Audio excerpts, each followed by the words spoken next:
Bueno, hace muy poco tiempo hubo una conferencia de prensa, se habló de números, de estadísticas, se está trabajando mucho con relación al tema de las entraderas en viviendas, de un delito que particularmente en Mar del Plata nos tenía a maltraer, ¿no? No digo que se haya acabado con este tema, pero por lo menos bajaron las estadísticas. Sí, yo creo que sobre esto siempre insisto lo mismo. Nosotros hablamos sobre lo que es la gestión, los números los tenemos en cuenta para mejorar la gestión. Obviamente quien resulta víctima de estos delitos, los números no le interesan. Claramente. Yo sé que si alguna persona que ha sido víctima de un delito me está escuchando y yo que hablé de estadísticas no es lo que le interesa. Pero sí tenemos que tener esto en claro para saber dónde estamos parados, hacia dónde hay que mejorar, cuáles son los puntos de la ciudad que en algún momento pueden tener mayor problemática. Nosotros, más allá de la investigación, constantemente tenemos reuniones con los funcionarios policiales. Cuando advertimos que en una determinada jurisdicción la problemática aumenta, bueno, nosotros tenemos reuniones y tratamos los temas, vemos qué medidas de prevención se pueden implementar desde la policía para que esto se pueda prevenir. Bueno, nosotros creemos que en este lapso de estos 3 años se ha podido en algunos aspectos mejorar lo que era la gestión de este tipo de investigaciones. Tenemos bastante contacto con las víctimas de manera mucho más próxima en el tiempo. Nosotros se ha dictado un protocolo en cuanto a las medidas a cumplimentar, la llegada de policía científica al lugar, cómo se deben instruir las denuncias, qué datos sí o sí tienen que estar. Sobre eso trabajamos sobre un mapa del delito.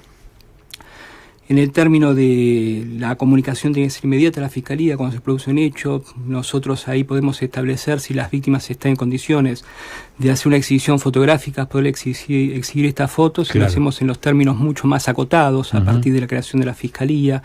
Bueno, toda esta serie de diligencias, de protocolos de actuación creo que ha permitido gestionar de mejor forma este tipo de delitos. También se creó oportunamente en el ámbito de la Dirección Departamental de Investigaciones, junto con la Fiscalía, un gabinete que se encuentra abocado exclusivamente a la investigación de estos delitos.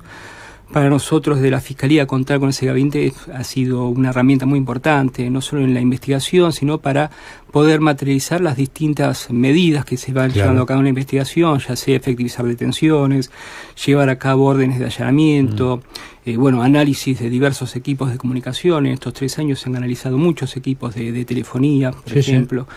Se ha procedido a secuestrar vehículos. Nosotros la otra vez en el informe que hicimos de gestión de estos 3 años dábamos cuenta que más de 15 automóviles fueron secuestrados que eran empleados justamente por bandas delictivas para cometer delitos en viviendas. Para estas maniobras, particularmente. Y bueno, sacar estos vehículos de circulación, armas de fuego, se ha secuestrado gran cantidad de armas de fuego. Ya llevamos más de 100 personas condenadas vinculadas por estos delitos. Hay más de 250 personas han sido procesadas y detenidas vinculadas por estos delitos en estos 3 años. Creo que de alguna manera es la explicación de por qué los números se han visto reducidos. Cuando en mayo del 2015 se creó la Fiscalía 13, yo siempre lo destaco, que entiendo que ha sido una decisión del fiscal general de Mar del Plata, el doctor Garelo, muy importante en cuanto a política de criminal en la ciudad de Mar del Plata, haber reunido en una sola dependencia todos estos delitos. Esto nos ha permitido gestionarlos mejor. Y bueno, ese primer mes, las primeras 3 semanas de mayo, por nosotros la Fiscalía 13 empezó el 5 de mayo del 2015 a funcionar, tuvimos casi 70 casos en 3 semanas.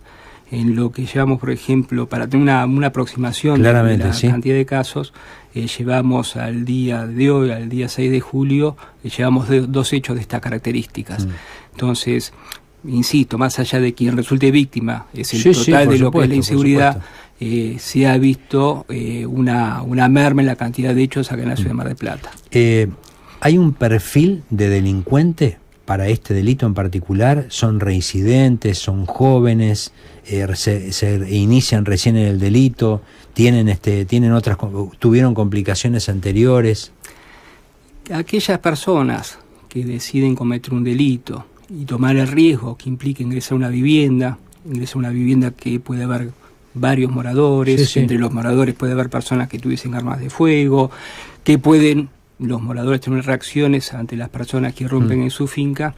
es extraño que sea aquella persona que se esté iniciando en el delito. Claro. Por lo general nosotros nos hemos encontrado... Inteligencia, logística previa. Lo que son las bandas, bueno, tenemos casos de que han, como decíamos recién, uso de arma de fuego, vehículos, equipos de comunicación. En su momento nosotros hicimos mucho hincapié con lo que era la escucha de la frecuencia policial por estas bandas delictivas que no está encriptada. Nosotros tenemos un porcentaje alto de personas que registran antecedentes penales por delitos contra la propiedad. En estas personas que estamos hablando recién, en estos 100 personas condenadas, bueno, es un porcentaje bastante alto de personas que ya tenían antecedentes por estos delitos e incluso han cometido estos nuevos delitos, algunos con libertad asistida, con libertad condicional. Creo que va de la mano de lo que hablamos anteriormente. Quien decide cometer este tipo de hechos que implica un mayor riesgo, no solamente para los moradores, sino también para quien irrumpe la vivienda, lo más extraño es los casos que hemos tenido de personas que sean sin antecedentes. Claro. ¿Se puede de alguna manera alertar a esta franja etaria que más ha sufrido lamentablemente la entradera, que es la tercera edad? Personas que hacen cola en los bancos, que van a negocios, que fueron criados en otro momento de la Argentina, donde había una confianza entre las personas, que a veces sin darse cuenta entablan conversación con alguien que desconocen totalmente y le cuentan hasta el último los detalles de su familia. Sí, nosotros sobre esto, sobre todo en la ciudad de Mar del Plata, ¿no? Que la cantidad de la población de Mar del Plata que resultan de la tercera edad, que son jubilados, es una población, un porcentaje bastante alto. Hace poco un informe justamente sobre esta circunstancia. Y hacemos mucho hincapié en las personas de la tercera edad, para aquellas personas que viven solo, que tienen visita de los hijos, de familiares, en las precauciones, ¿no? De evitar el ingreso de personas extrañas a la casa, de llamados telefónicos. Siempre pedimos que sea muy solidario el vecino, aquella persona que vea alguna situación extraña, que inmediatamente se comunica al 911.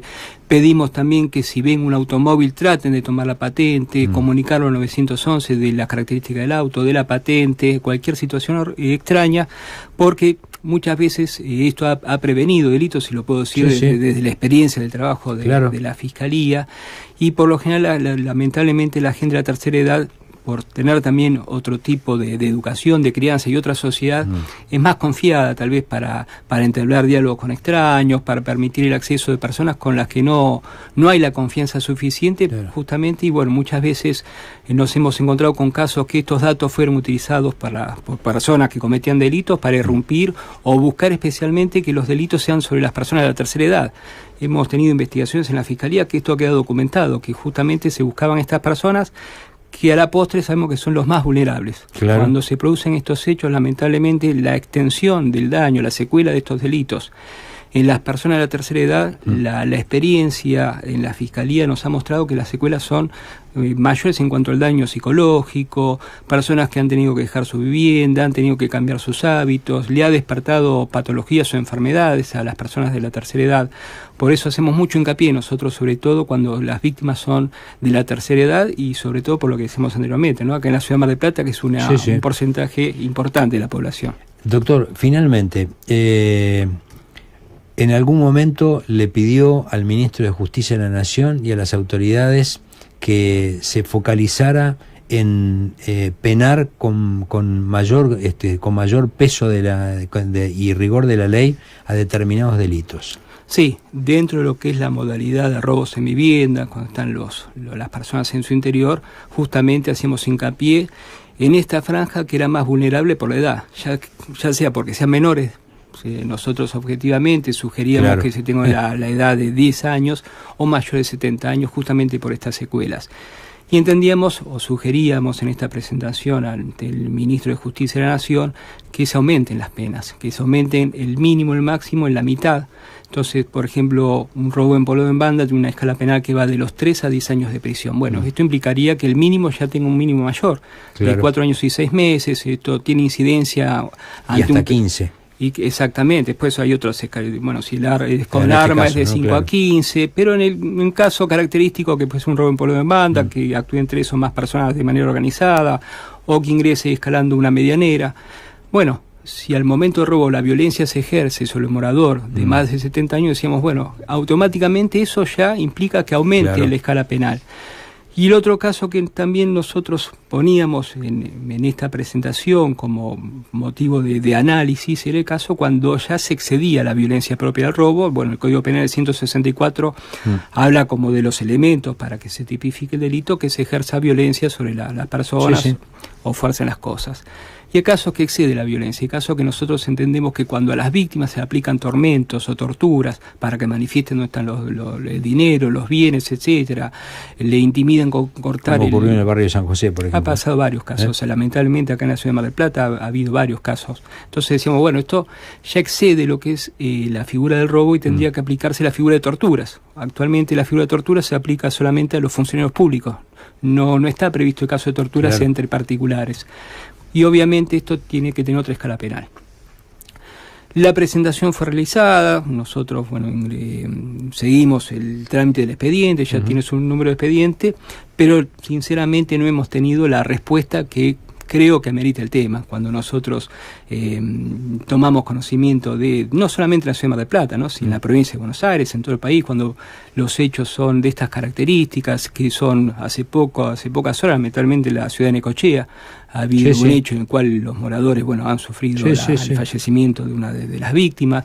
Creo que estos son los hechos que el Estado tiene que ser claro, ¿no? El mensaje del Estado hacia la comunidad, decir, bueno, mire, acá al Estado le interesa darle mayor protección a este tipo de víctimas. Aquel que esté en su vivienda, que ve vulnerada su intimidad, que ve afectada la tercera edad, los años que debería estar más tranquilo por personas ajenas, bueno, esas personas tienen que saber que el Estado va a tener una mayor reproche penal. Creo que también es un poco en la presentación hacía esa mención, ¿no?, que también era un mensaje del Estado hacia la sociedad, hacia la comunidad, hacia dónde queremos ir.